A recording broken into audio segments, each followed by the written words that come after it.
Hello, my name is Nathaniel Jose, and today I will be discussing my Physics 2211 Lab 1 regarding constant velocity. To introduce this lab, the purpose was to observe the motion of an object that is moving at a constant velocity without a change in its direction or its magnitude, as well as compare experimental data collected from a pushed object on a surface to a computational model created from experimental data in GlowScript.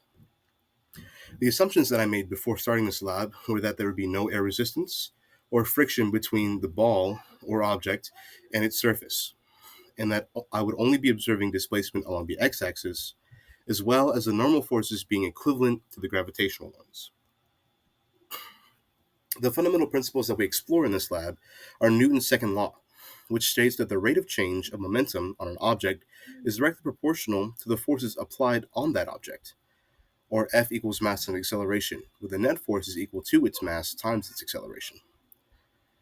The equation that I used for velocity was final velocity equals initial velocity plus the overall net forces divided by mass times delta t, which is derived from the momentum update formula where I divided the entire formula by mass. In the setup, the object that I used was a volleyball, and inside the system, it was the volleyball, gravitational forces, and normal forces, which were applied on the volleyball. As you can see in the image in the bottom right-hand corner, normal forces in weight, in terms of Newton's second law, should be net zero, where they cancel each other out in order for there to be constant velocity. For the initial conditions of the experiment, the start position was 0 meters, and the initial velocity was 0.695 meters per second, calculated by delta r, which is change of position, by delta t, which is change in time. And for the GlowScript, I used a computational trial. This video depicts the tracker model that I did of the volleyball on the surface.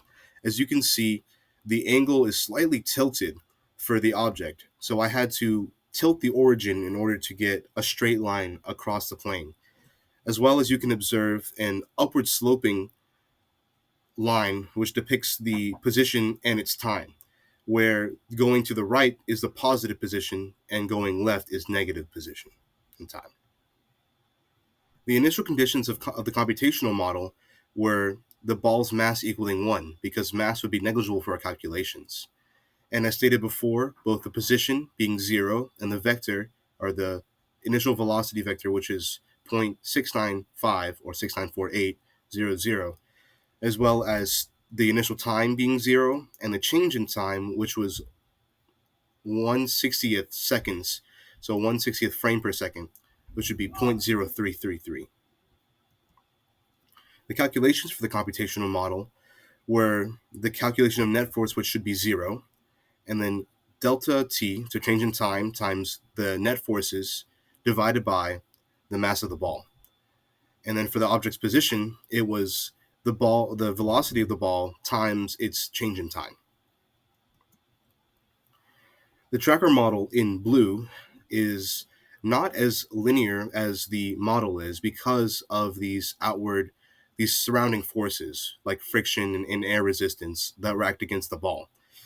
And as you can see as well, errors are in the actual calculations, as you can visually see in the graph, where the model is in fact an underestimation of the experiment.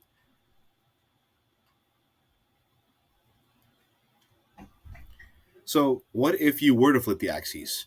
In the experiment, the set parameters were that positive x motion was to the right and that the negative x motion was to the left. And due to that fact, the ball was rolling to the right in the experiment. That means that the slope will be positive or upward sloping. In the case where the axes were flipped, that means that the slope would be negative or downward sloping as the ball moved towards the right. The result of the experiment would not change as the magnitude of the object is still constant, only the direction it is oriented changes. So what do our observations mean, and how many applied forces were there? So within the confines of the experiment, it is not possible to exactly say how many applied forces are at play to give a net force of 0 on the object. In the experiment, the goal is to achieve constant velocity. However, there is no way to prevent the surrounding forces of friction interfering with the acceleration, as the volleyball is in contact with the surface. In the computational model, however, we can achieve true constant velocity, which is why the two slopes were very drastically different. Errors that I saw in the lab were mainly human, where it was imperfect impression of applied forces, wrong calculations for initial input, and then also the angle of the video for the tracker. For the computational model, there could have been programming errors, or perhaps me putting incorrect inputs in.